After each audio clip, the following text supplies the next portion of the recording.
네, 안녕하세요 여러분. 반갑습니다. 꿀단지입니다.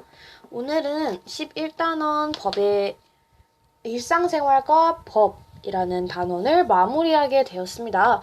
마무리할 때 용어 정리, 간단한 용어들 정리한 내용들도 좀 보면서요. 내용 정리해 보도록 할게요. 자, 우선은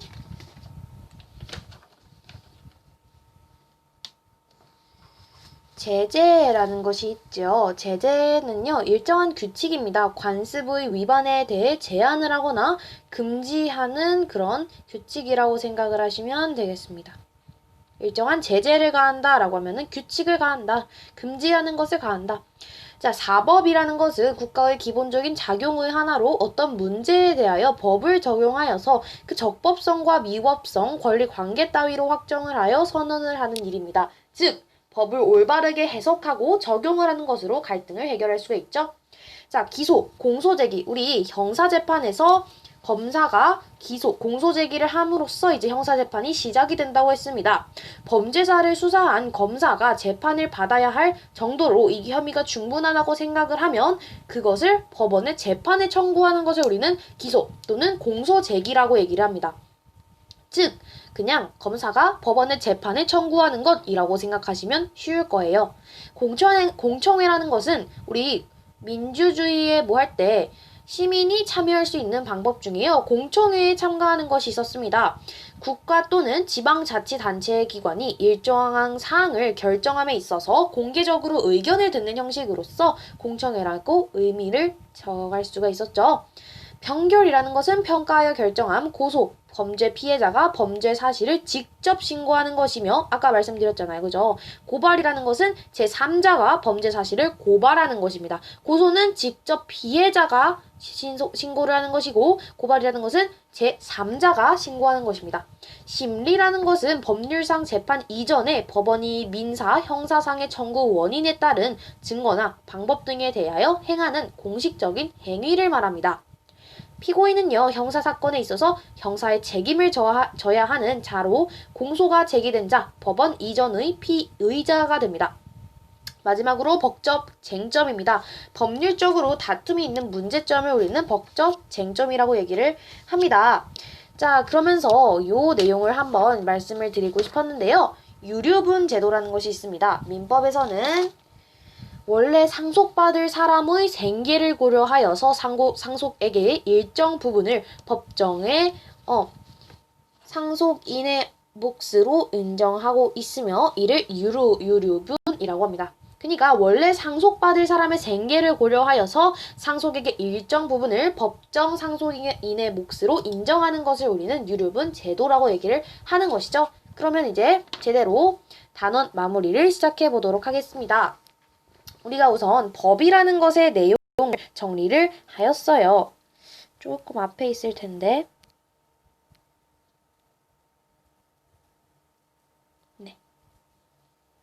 일단은 법이라는 것은요, 국가가 제정한 사회 규범입니다.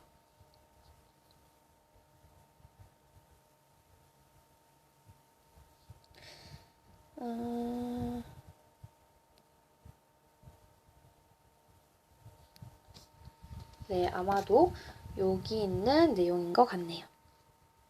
사회 규범.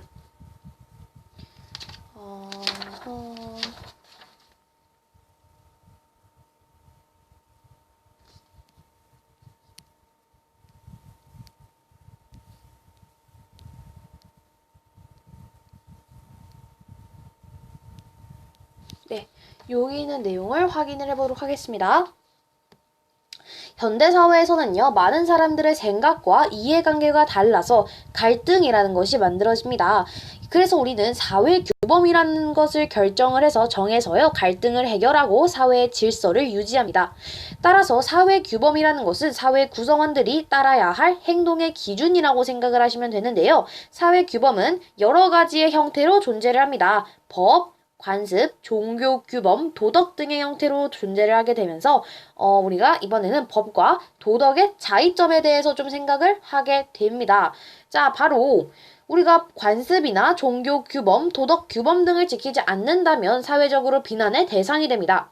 하지만 법을 지키지 않는다면 국가로부터 제재를 받게 되죠. 아까 용어풀이에서 말씀드렸듯이 제재란 일정한 규칙입니다.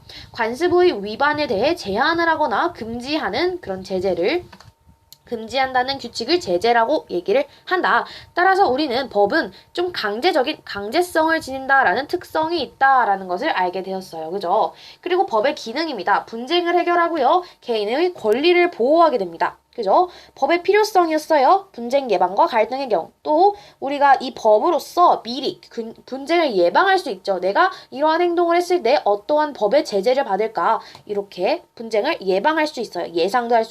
예상도 가능하고요. 개인의 권리 보호와 그리고 목적은요, 정의를 실현하는 겁니다. 정의라는 것은 모든 사람들에게 각자의 정당한 몫을 주는 것을 의미를 하는데요.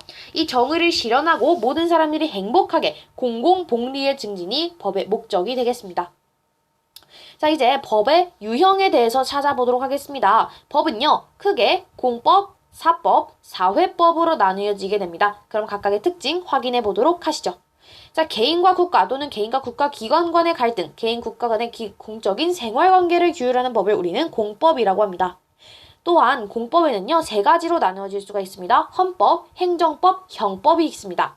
헌법이라는 것은 국민의 권리, 의미가 국가의 통치 구조에 이렇게 반영이 되어 있다는 뜻이고요. 행정법이라는 것은 행정의 조직, 작용을 구체적으로 이렇게 확인할 수 있는 법이었습니다. 형법이라는 것은 범죄와 관련된 법이었고요. 다음 사법 보겠습니다. 개인과 개인 사이의 사적인 관계를 규율하는 법, 그것이 바로 사법입니다. 사법은 민법과 상법으로 우리가 나뉘어질 수가 있는데, 민법이라는 것은 재산 관계와 가족 관계에 관련된 내용이고요. 상법은 개인과 기업과 관련된 내용이었습니다. 마지막으로 사회법의 배경이 굉장히 중요하다고 말씀드렸죠.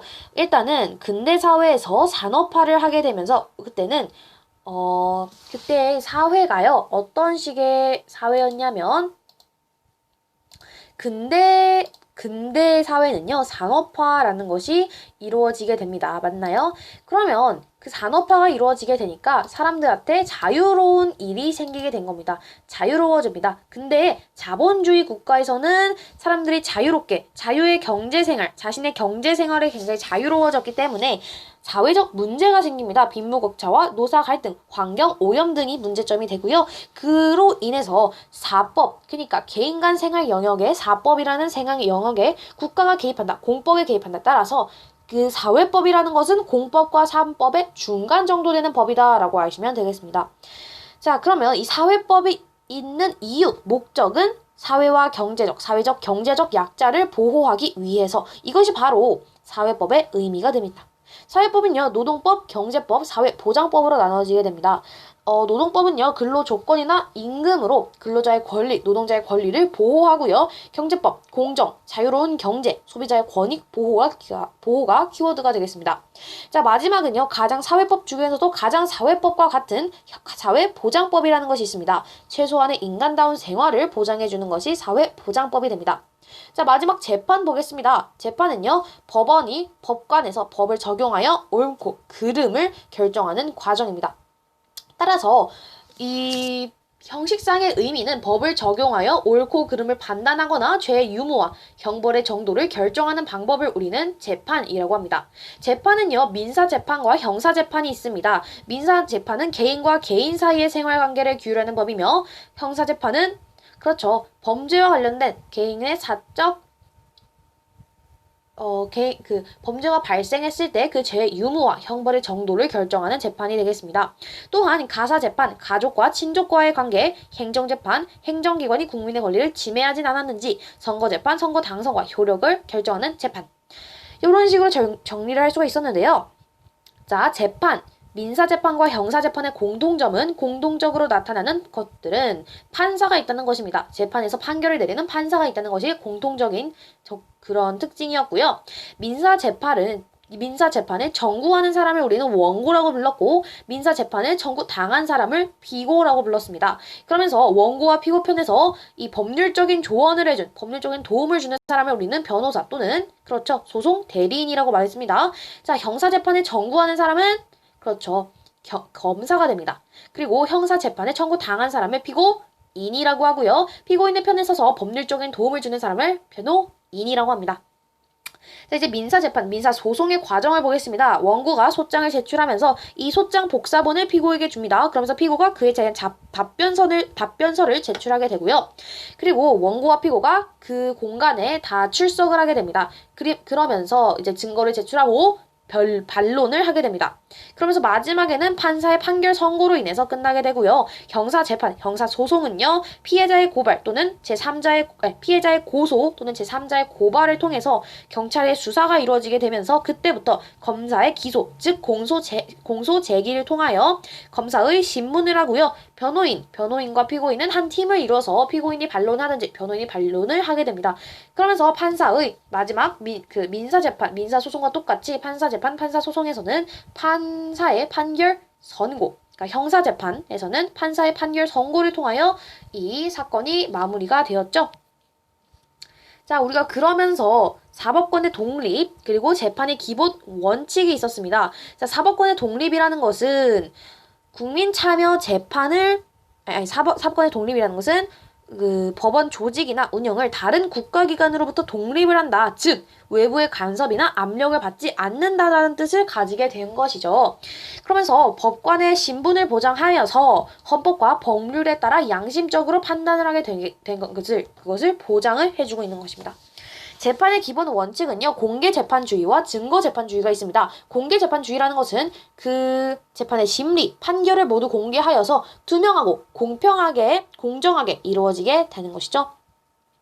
증거재판주의라는 것은 우리가 정황만 판단해서는 그렇죠. 제대로 판단할 수가 없습니다. 잘못된 판결을 할 가능성이 높다는 것이죠. 그러면서 형사재판에서 범죄 사실의 인정은 반드시 증거에 의해야 한다는 것입니다.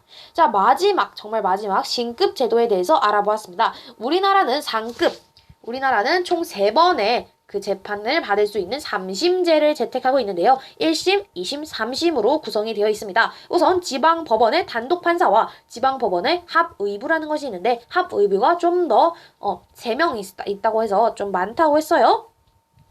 1심에서 만약에 1심에서 이게 좀 잘못된 판단 같다 하면은 2심으로 항소의 과정을 거쳐서 지방법원은 본원 합의부로 가고요. 지방법원 합의부는요. 고등법원으로 가게 됩니다. 2심에서도 이건 좀 아닌 것 같은데 하시면요. 상고라는 과정을 거쳐서 3심으로 대법원으로 가게 됩니다. 3심 대법원까지 가게 되면요. 대법원은 가장 마지막에 있는 그러한 법원이었어요. 그래서 우리는 최종적으로 대법원으로 간다라고 생각을 하시면 됩니다.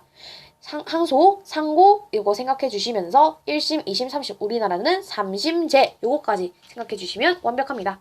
자, 이렇게 해서 우리 11단원 모두 정리 마무리했습니다. 다음은 우리 사회 2책의 1단원을 확인을 해보려고 하는데요. 1단원 내용은 정말 어렵지가 않기 때문에 여기 우리가 가장 힘들었던 법에 대한 일상생활과 법에 관련한 내용을 다시 한번 정리해 주시기 바랍니다. 지금까지 영상 봐주셔서 너무너무 감사드립니다. 안녕히 가세요.